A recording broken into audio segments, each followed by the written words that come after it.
Baik, selamat sore Pak. Saya atas nama Helena Dianawati dengan NIM 1903030022 kelas A semester 6. Pada kesempatan ini saya akan menjelaskan buku pertama mata kuliah Sosiologi Politik dengan judul Politik Slogan. Di bawah kepemimpinan Xi Jinping, Cina telah mengajukan serangkaian konsep kebijakan luar negeri, terutama jenis baru hubungan kekuatan besar, inisiatif sabuk dan jalan, dan komunitas masa depan bersama untuk umat manusia. Secara umum, mereka mewakili visi Cina untuk hubungan Cina-Amerika Serikat, globalisasi dan dunia global masing-masing. Argumen utamanya adalah bahwa konsep kebijakan luar negeri Cina harus dipahami sebagai slogan politik daripada konkret rencana strategis. Fungsi utama dari konsep kebijakan luar negeri adalah sebagai slogan untuk menyatakan niat, menarik perhatian, dan dorongan untuk bertindak. Banyak analisis internasional berfokus pada bagian ini dan cenderung menafsirkan secara berlebihan alasan strategis dan konsep-konsep Cina tersebut, menganggapnya sebagai rencana strategis yang koheren dan dipikirkan dengan matang. Pendekatan politik slogan menawarkan serangkaian perspektif berbeda untuk memahami konsep kebijakan luar negeri Cina. Dalam kaitan ini, pendekatan politik slogan menunjuk pada pentingnya peran akademisi dan aktor lokal atau subnasional dalam menentukan pengembangan konsep kebijakan luar negeri Cina. Peran penting yang dimainkan oleh aktor lokal dan akademis ini juga menantang media internasional dan diskusi akademis mengenai pembuatan kebijakan Tiongkok di bawah Xi, Jones, dan Zheng tahun 2019. Ketika dikombinasikan dengan pemahaman publik yang terbatas tentang Tiongkok, narasi dan pandangan Tiongkok dapat dengan mudah disalahartikan di panggung internasional. Seperti disebutkan sebelumnya, untuk mengkonsolidasikan dukungan domestik, konsep dan pedoman kebijakan pusat yang relevan sengaja dibuat kabur untuk mengakomodasi kepentingan pemangku domestik. Meskipun tingkat toleransi ini dapat memperkuat sistem otoriter dan legitimasi proses pengambilan keputusannya, buku ini menunjukkan bagaimana toleransi juga telah dimanfaatkan oleh aktor domestik untuk memajukan agenda mereka sendiri. Dalam kasus ini, narasi domestik yang beragam dan saling bertentangan itu tidak akan secara otomatis diterjemahkan ke dalam kebijakan Beijing. Namun, ketika aktor Cina yang kuat bertujuan untuk menggunakan pengaruh mereka dan menyuarakan pandangan mereka di panggung domestik dan global untuk mempengaruhi agenda dan debat kebijakan, pandangan tersebut layak untuk dianalisis secara mendalam. Buku ini berfokus pada politik slogan di era Xi Jinping karena ketiga konsep kebijakan luar negeri terpilih dikemukakan oleh Xi setelah ia mengambil alih kekuatan pada tahun 2012. Meskipun demikian, penting untuk meninjau konteks sejarah politik slogan untuk memahami bentuknya di bawah Xi. Bahkan, politik slogan selalu memainkan peran penting di Republik Rakyat Cina.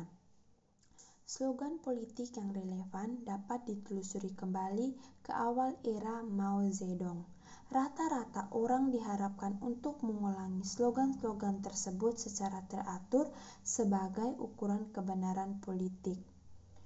lalu pada tahun 1999, PKC telah secara intensif menyebarkan slogan-slogan untuk mencapai tujuan politik termasuk mengutuk nilai-nilai budaya tradisional Tiongkok, mempromosikan kesadaran perjuangan kelas, dan membangun karisma pribadi Mao. Lu tahun 1999. Tingkat tanggapan dan tindakan yang dapat didorongnya tidak hanya bergantung pada popularitas informasi ini, tetapi juga kekuatan pemilik slogan. Namun, melalui kampanye populis untuk memperebutkan kepemimpinan sangat tidak biasa dan tingkat persaingannya relatif ringan dibandingkan dengan politik slogan di era Deng dan Mao. Kekuatan pro-liberal misalnya mencoba menyeret slogan ke arah liberal yang mereka sukai. Peran slogan dalam mobilisasi kekuatan intelektual, sementara aktor politik adalah audiens utama slogan-slogan mengenai loyalitas dan dukungan politik. Para intelektual Cina memiliki peran mereka dalam politik slogan. Selain sumber daya intelektual yang dikelola langsung oleh negara, Civitas Academica Universitas juga berperan penting dalam proses pembentukan kebijakan ini. Munculnya internet telah merusak kontrol negara dalam mengatur pengaruh publik untuk akademisi universitas. Saat ini, akademisi Universitas Cina memiliki berbagai cara untuk menyebarluaskan pandangan dan interpretasi mereka terhadap kebijakan pemerintah. Selain itu, Cina menjadi semakin terbuka dalam debat kebijakan, setidaknya di beberapa bagian urusan internasional. Kategorisasi evolusi komunitas masa depan bersama untuk umat manusia di atas masih bisa diperdebatkan, dan kesimpulan mereka atas keketatan konseptual dan penggunaan praktisnya dipertanyakan. Namun, proses perkembangan dari konsep ini sekali lagi menunjukkan cara perkembangan bertahap dan selanjutnya dari konsep-konsep Cina setelah diperkenalkan. Sementara beberapa kemajuan telah dibuat. Dukungan intelektual belum berkembang secara substansial ketat makna konkret untuk konsep tersebut.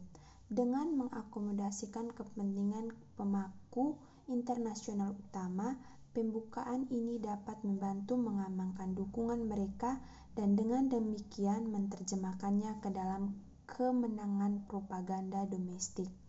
Ini juga memungkinkan fleksibilitas Beijing dalam menyesuaikan ide konsep untuk mencerminkan lanskap internasional yang berubah dengan cepat seperti penyesuaian inisiatif sabuk dan jalan sebagai akibat dari penarikan tiba-tiba Amerika Serikat dari kemitraan Trans-Pasifik karena transisi kepemimpinannya.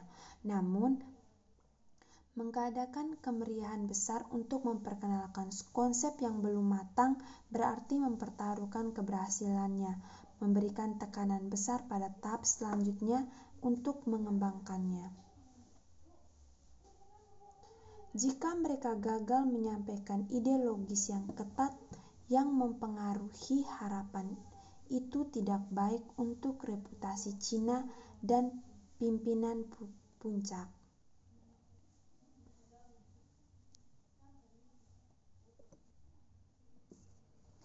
Ketika media Cina secara signifikan meningkatkan harapan Cina tentang jenis baru hubungan kekuatan besar, kegagalan konsep ini selanjutnya untuk memenangkan dukungan Amerika yang diharapkan berakhir sebagai kekecewaan besar. Meskipun buku ini terutama membahas 3 konsep kebijakan luar negeri yang paling penting di bawah Xi Jinping, pendekatan politik slogan sangat membantu untuk memahami konsep kebijakan luar negeri lainnya. Terlepas dari ekspektasi Cina yang tinggi, Amerika Serikat sebagian besar tidak tertarik untuk memainkan permainan politik slogan ini dengan Cina. Pemerintah Obama tetap ambigu terhadap konsep yang diciptakan orang Cina ini. Alasan utama untuk ambiguitas ini adalah ketidakjelasan konseptual tipe baru hubungan kekuatan besar. Dengan memperkenalkan konsep ini, Xi bertujuan untuk menyatakan niatnya untuk mengeksplorasi jenis baru hubungan Amerika Serikat-Cina. Namun, tidak ada proposal konkret atau rencana yang dapat ditindaklanjuti. Sementara, partisipasi komunitas intelektual Cina membantu mengembangkan konsep ini. Itu tidak menyelamatkan konsep ini dari ketidakjelasan. Ada kesepakatan luas tentang pentingnya, namun tidak ada konsensus yang dicapai tentang apa itu tipe baru hubungan kekuatan besar dan bagaimana Cina akan mempraktikannya. Penggunaan jenis baru hubungan kekuatan besar tidak jelas dan tidak terpadu. Diskusi akademis dan kebijakan selanjutnya juga menggeser konsep dari fokus awal Xi pada hubungan Tiongkok-Amerika Serikat menjadi hubungan Tiongkok dengan semua kekuatan utama. Demikian penjelasan video dari saya. Terima kasih, selamat sore Pak.